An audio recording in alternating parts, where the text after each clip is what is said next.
I am the Tofu Golem. Please enjoy the video. You begin by confirming the exact transaction you want refunded. This prevents delays. Open Google Pay, sign into the account used, and find the transaction details: amount, merchant, and transaction ID. Once done, note the payment method because refunds follow that route and timing differs by method. If the charge is recent, tap the transaction and review merchant contact and receipt info.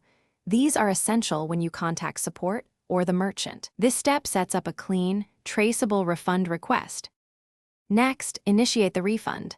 If the merchant supports in-app refunds, tap Request Refund or contact merchant and send a clear message explaining why.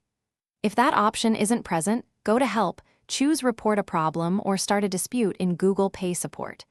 Make sure to attach screenshots and receipts to prove purchase and the issue. This speeds adjudication.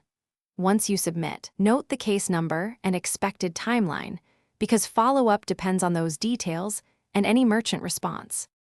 Finish by monitoring the refund status inside the transaction view and your support case. Google Pay will update you.